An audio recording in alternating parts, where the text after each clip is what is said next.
Francis, we have another competition. I'm excited. Okay. This is great. I thought of this all by myself. Very happy, very proud of myself for this one. Do you guys want to win another t-shirt? Because I know we just gave out some t-shirts. And they are pretty cool. Yeah, they are very cool. We put a lot of work into these. We've been doing some fun stuff with, you guys know, Jesus Godoy, the legendary director of the main show, Young Turk #3 all time. Wow, that you could have announced him into a ring with that right Could have. Well, we'll get to ring announcements later. But if you want to win another t-shirt, an awesome t-shirt, this one's so awesome it will be just for you. You can send to @TYT Sports a 15-second or less video of your absolute best Francis Maxwell impression. Got to go all out for it. We're only going to, I shouldn't say one, maybe we'll pick 2 or 3 depending on how good they are. Has to include the accent, bonus points for the bow tie, double bonus points for the Warby Parker glasses. You can get them free if you just try them out. They'll send them to you. But tweet it all to @TYT Sports. We want to see that interaction. What have you done, from you guys. Jason? What have you done? I cannot wait to see these videos.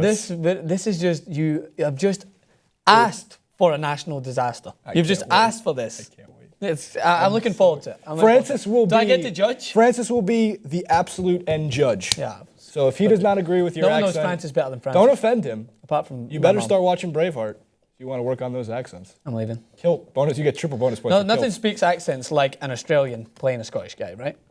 Oh, wow. I actually thought totally he was Scottish. Okay, so we move forward because WWE via Grantland.com, one of our favorite sources, made an awesome list on what athletes would make great WWE wrestlers. I love it. And it's all about the entertainment value because that's what WWE is. It's entertaining. But you have to be in good shape. You do have to be in good shape. I mean, we saw some of these wrestlers. Big Show, whose leg is the size of my body. Yes, we did. Up front. His other leg is the size of your body. Yep.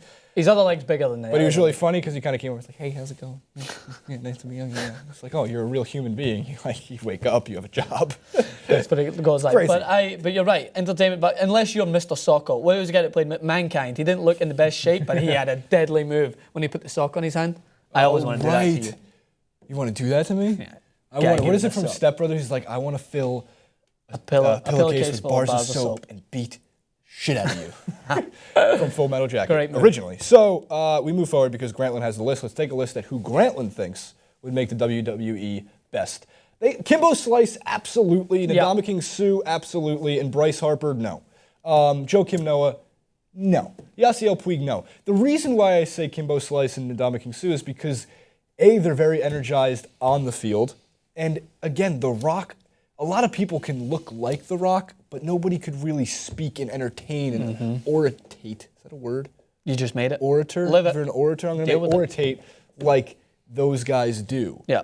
So I can't agree with Kimbo Slice, absolutely. The guy that he was so, I would frighteningly, like, am I just going to put all these adjectives together? Like, frighteningly, scarily petrifying. In the videos but he'd be such a good villain. That's what I'm talking about. On the video of, not the videos of him fighting in the UFC, on the videos of him doing the street fighting brawls, like that guy was petrifying. So that's why I think he'd be a great villain. And you just mentioned it there.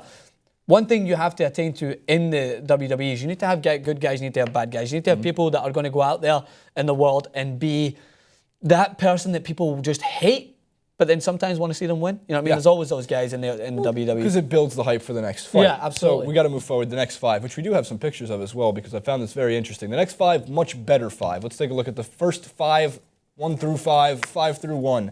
Cristiano Ronaldo, Blake Griffin, Ronda Rousey, JJ Watt, and Rob Gronkowski. Yes, yes, yes, yes. Yes. I'll take Ronaldo. So Ronaldo first, to give his description of why he'd be WWE. Women would love him, men would love him, kids would love him. But in case he got injured, he might not want to mess up his eyebrows. But rule number 1, don't touch the hair. Don't touch the eyebrows or the hair. But that would be funny in terms of WWE, how he would be the kind of the Shawn Michaels of it, like the pretty boy who would go in there and mix things up. That's a good point. That's a good point. Ronda Rousey, we've already seen her in the ring with The Rock. Yeah. It was amazing.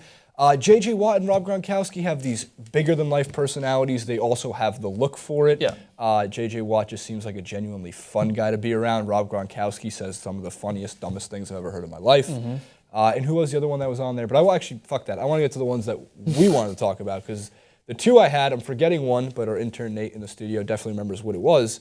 Zdeno Chara is one of them. He is 7 feet tall on skates. He is a hockey player for the Boston Bruins. Okay. He's got a grizzly beard. Yep. He is terrifying. He's got a crazy slap shot. And he's got this thick voice. Yeah.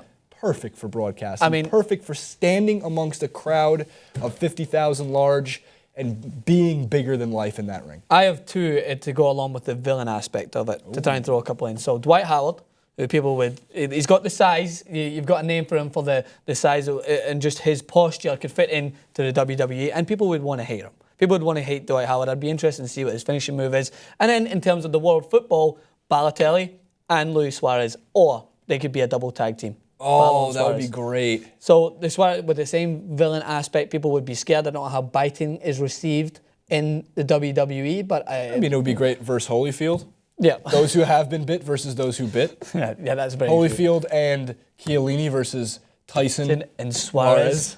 If you're creating a new celebrity death match, we want some of the money. Jason, Biters versus bitten. I want it.